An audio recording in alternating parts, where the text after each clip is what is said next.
నమస్తే, welcome to our channel. ఆంధ్రప్రదేశ్లో కొత్త ప్రభుత్వం కొలువు తీరాక వచ్చిన మొదటి పెన్షన్ల కార్యక్రమం పండగలాగా జరుగుతోంది. అయితే ఈరోజు పవన్ కళ్యాణ్ పిఠాపురం వెళ్ళి అక్కడ ప్రజలకు, ఆయన్ని గెలిపించినటువంటి ప్రజలకు స్వయంగా తన చేతులతో పెన్షన్ ఇవ్వాలన్న ఉద్దేశంతో అక్కడికి వెళ్ళి పెన్షన్ కార్యక్రమాన్ని అయితే ప్రారంభించారు. అందులో భాగంగా ఆయన కొన్ని కీలక వ్యాఖ్యలు అయితే చేశారు.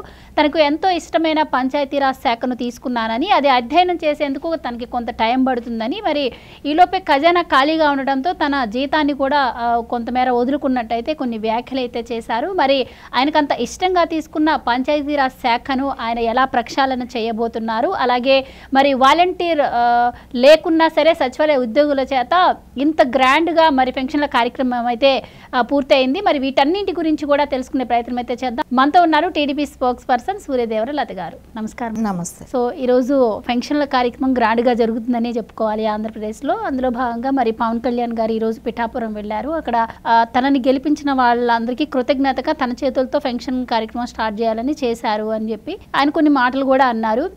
ఖజానా ఖాళీగా ఉంది, నా శాలరీ కూడా కొంత వదులుకుంటున్నానని కూడా చెప్పారు. సో ఎలా చూడొచ్చు అంటారు మేడం? ఇప్పుడు ఆయన ఇష్టమైన శాఖ తీసుకున్నారు, దాని ప్రక్షాళన ఎలా చేస్తారు ఆయన? సో పంచాయతీరాజ్ శాఖ ఎలా డెవలప్ అవ్వబోతుంది, అలాగే మరి వాలంటీర్ల ఇష్యూ గురించి కూడా గత ప్రభుత్వం ఎన్ని రూమర్స్ క్రియేట్ చేసిందో కూడా మనం చూసాము. సో వాటన్నిటికి కూడా ఇప్పుడు చెక్ పడినట్టు అయింది. సో మీరేం చెప్తారు? అంటే పవన్ కళ్యాణ్ గారికి ఇప్పుడు మినిస్టర్ అయింది. ఆయన అంటే గతంలో ఎమ్మెల్యే కాలేదు, తర్వాత ఎమ్మెల్యే అయ్యి మినిస్టర్ అవటం అనేది ఆయనకు ఒక కొత్త అనుభవం ఒకటి. ఇంకొకటి ఏంటంటే ప్రజలకి సేవ చేయాలి, నేను ప్రజల్లో మమేకం అవ్వాలి.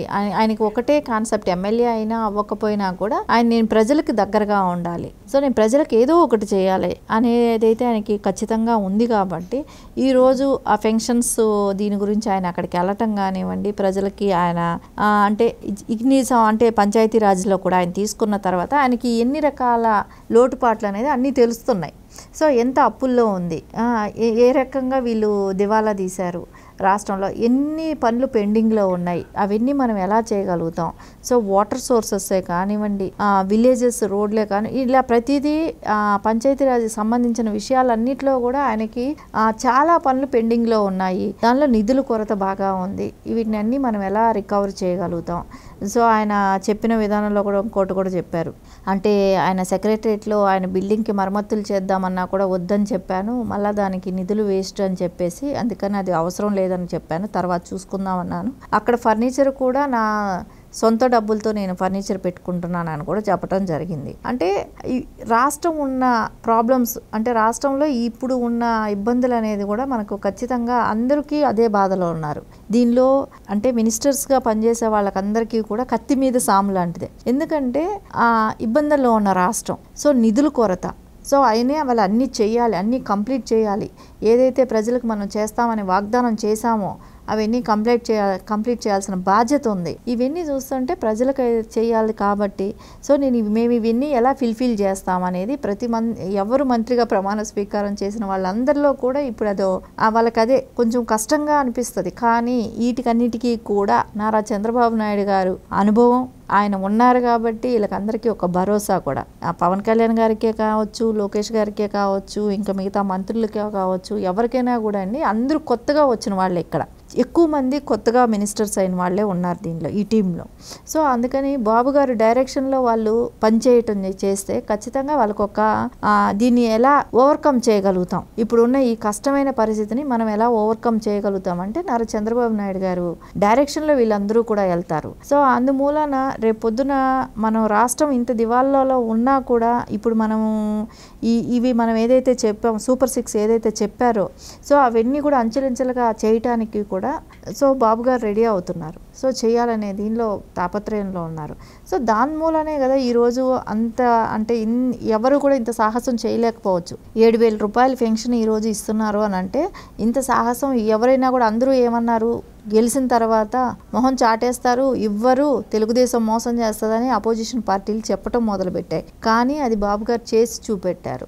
సో ఆయన డైరెక్షన్లో ఈరోజు ఈ మినిస్టర్స్కి అందరికీ కూడా వాళ్ళు ఎలా ముందుకెళ్ళాలి, సో ఎలా మనం నిధులు తీసుకురావటమే కానివ్వండి, ఎలా మనం దాని మీద దేని మీద ఎప్పుడెప్పుడు ఎట్లా ఖర్చు పెట్టాలి అనేది అయితే బాబు గారి డైరెక్షన్లో అందరూ కూడా చేసే అవకాశం అయితే ఉంది.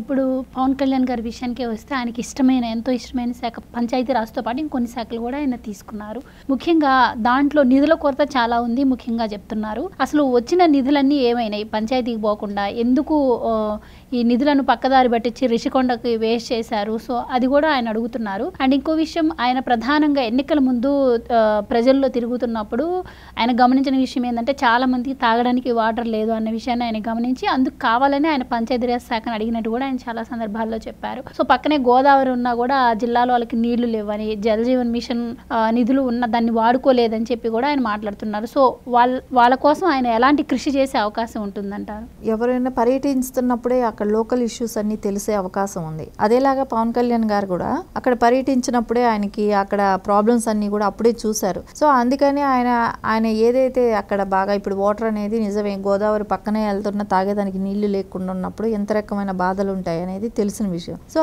అలాంటివన్నీ నేను ఆ మినిస్టర్ తీసుకుంటే, పంచాయతీరాజ్ తీసుకుంటే, సో ప్రజలందరిలో కూడా విలేజ్ స్థాయి వరకు నేను వాటర్ ఇవ్వగలుగుతాను. సో అదే కానివ్వండి, పర్యావరణం కూడా కొంచెం బాగుంటుంది. అటవీ శాఖ తీసుకున్నారు. సో ఇవన్నీ కూడా ఆయనకి ఇష్టం, నేచర్కి దగ్గరగా ఉండటం ఇష్టం కాబట్టి ఇవన్నీ శాఖలు కూడా ఆయన తీసుకోవటం జరిగింది. కానీ వీటిలన్నిటిలో కూడా ఆయన సక్సెస్ అవుతారనేది కూడా అనిపిస్తుంది. ఎందుకంటే చేయాలని నేను నిబద్ధతతో చేయగలను, చేస్తాననే ఒక ధైర్యంతో ఉన్నారు కాబట్టి. సో దాని వెనకాల బాబు గారు కూడా, ఇప్పుడు మన రాష్ట్ర ముఖ్యమంత్రి నారా చంద్రబాబు నాయుడు గారు కూడా ఉన్నారు కాబట్టి ఖచ్చితంగా ఆయన ఏదైతే అనుకున్నారో, పవన్ కళ్యాణ్ గారు ఏదైతే చేయాలనుకున్నారో అవన్నీ కూడా ఖచ్చితంగా ఫుల్ఫిల్ చేస్తారు. Thank you so much.